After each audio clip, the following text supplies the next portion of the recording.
e pregou nos dois lugares.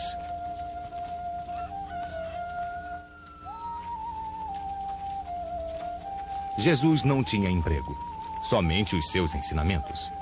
Isto também o distinguia dos eruditos fariseus, cuja maioria tinha no comércio o sustento da família.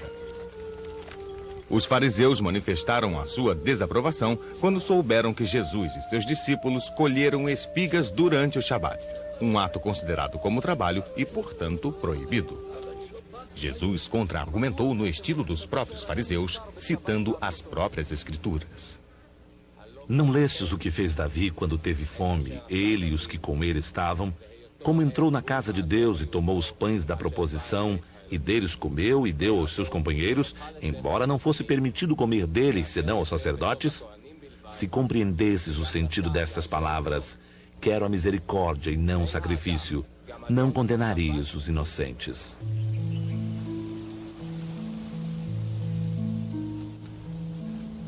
Jesus dirigia-se aos pobres, humildes, comerciantes e trabalhadores rurais. Pessoas como as que convivera na sua infância e juventude. E ele usava uma linguagem familiar a essas pessoas. Saiu o semeador a semear. Enquanto lançava a semente, uma parte caiu à beira do caminho, e vieram as aves do céu e a comeram. Outra parte caiu no pedregulho, onde não havia muita terra.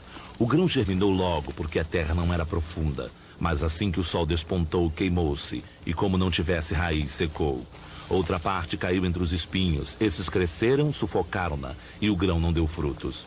Outra caiu em terra boa e deu fruto. Tendo crescido, produziu fruto 100 por 1. Como no tempo de Jesus, ainda hoje nas colinas da Terra Santa, as pessoas trabalham muito para que os seus campos e jardins sejam produtivos. Estes são fazendeiros que moram e trabalham no mundo atual.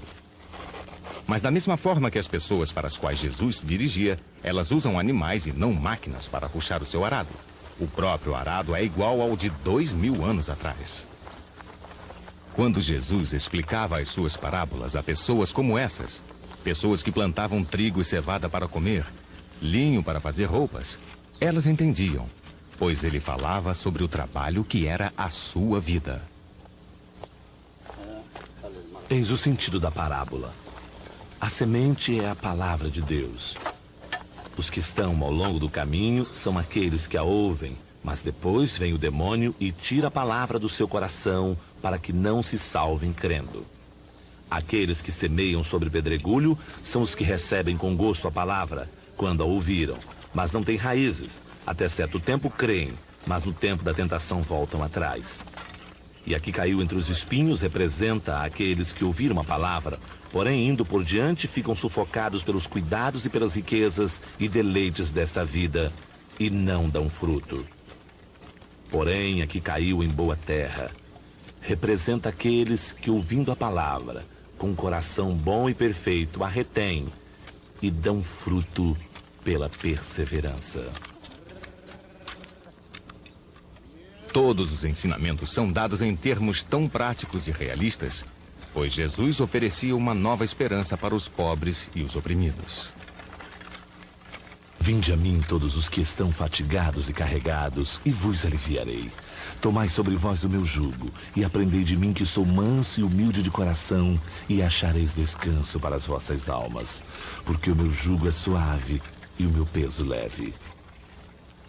O reino de Deus é como um homem que lança a semente à terra e que dorme e se levanta noite e dia, e a semente brota e cresce sem ele saber como, porque a terra por si mesma produz primeiramente a erva, depois a espiga, e quando o fruto está maduro, mete logo a foice, porque está chegando o tempo da ceifa.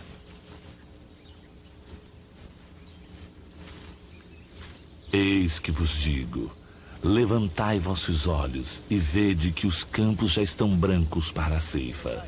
O que ceifa recebe a paga e recolhe o fruto para a vida eterna, a fim de que se alegrem juntamente o que planta e o que colhe. Deixai vir a mim as criancinhas, não as impeçais, pois dos que são como elas é o reino de Deus.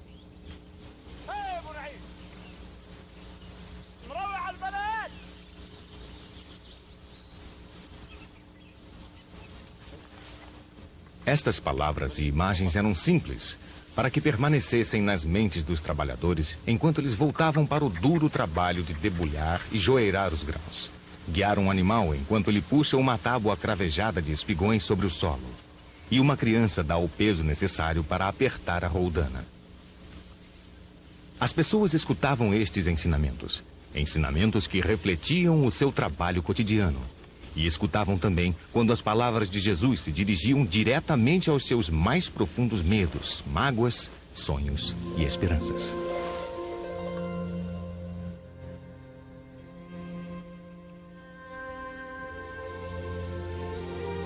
Bem-aventurados os pobres de espírito, porque deles é o reino dos céus.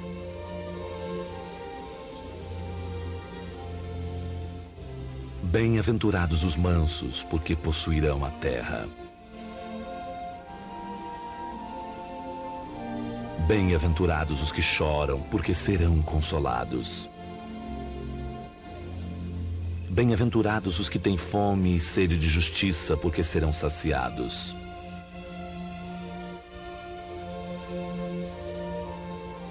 Bem-aventurados os misericordiosos, porque alcançarão misericórdia. Bem-aventurados os puros de coração, porque verão a Deus. Bem-aventurados os pacíficos, porque serão chamados filhos de Deus. Bem-aventurados os que sofrem perseguição por amor da justiça, porque deles é o reino dos céus. Bem-aventurados sois quando vos injuriarem e vos perseguirem e disserem falsamente todo o mal contra vós por causa de mim. Jesus retirava da rica simplicidade da natureza exemplos que demonstram o amor de Deus por todos. Considerai os lírios como crescem, não fiam nem tecem. Contudo, digo-vos que nem Salomão em toda a sua glória jamais se vestiu como um deles.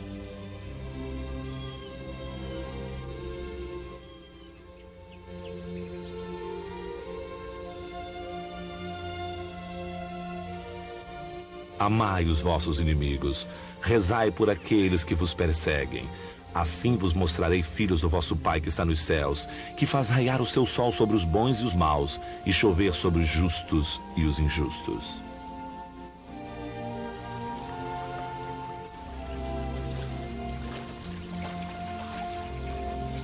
Todo aquele que bebe desta água terá sede de novo, mas aquele que beber da água que eu lhe der não voltará jamais a ter sede. A água que eu lhe der transformar-se-á nele em fonte de água corrente até a vida eterna. Aqui é semelhante o reino de Deus, e aqui o compararei.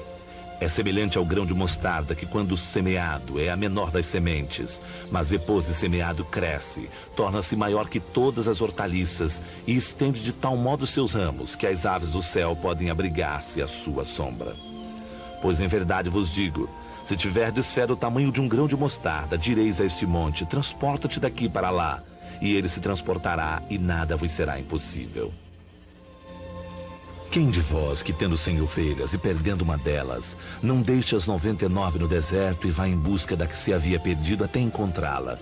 E depois de encontrá-la, põe-na nos ombros, cheio de júbilo. E voltando para casa, reúne os amigos e vizinhos, dizendo-lhes: regozijai-vos comigo, achei a minha ovelha que se havia perdido. Digo-vos que assim haverá maior júbilo no céu por um só pecador que fizer penitência, do que por 99 justos que não necessitam de arrependimento. Eu sou o bom pastor. Eu conheço as minhas ovelhas e as minhas ovelhas conhecem a mim. Como o Pai me conhece e eu conheço o Pai. Dou a minha vida pelas minhas ovelhas. Falando das ovelhas ou das videiras nos campos, todas as suas palavras continham lições de amor. O ramo não pode dar fruto por si mesmo se não permanecer na videira. Assim também vós não podeis tampouco dar frutos se não permanecerdes em mim. Eu sou a videira, vós os ramos.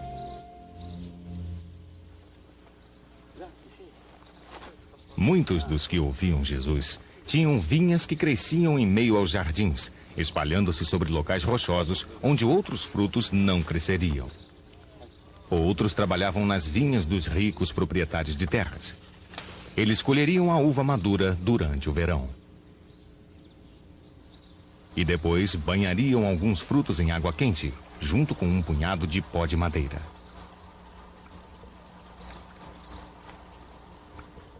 E então espalhariam os frutos sob o sol escaldante até que secassem e se tornassem passas.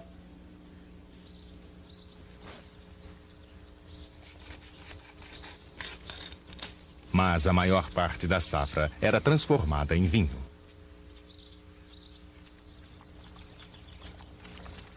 Este buraco natural de pedra é usado como prensa de lagar o vinho desde o tempo de Jesus.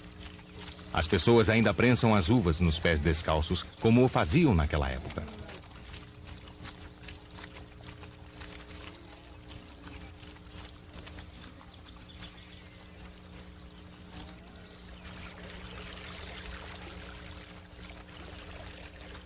O suco corre para dentro desta cratera através de uma rasa depressão no solo.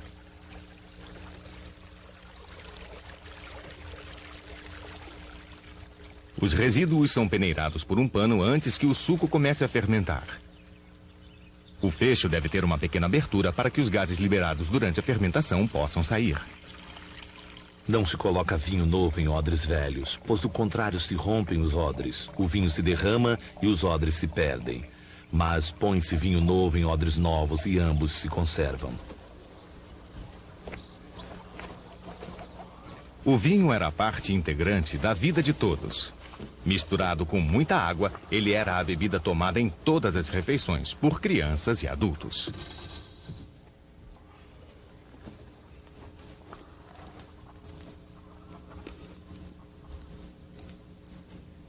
E era um elemento vital em todas as comemorações, especialmente nos casamentos.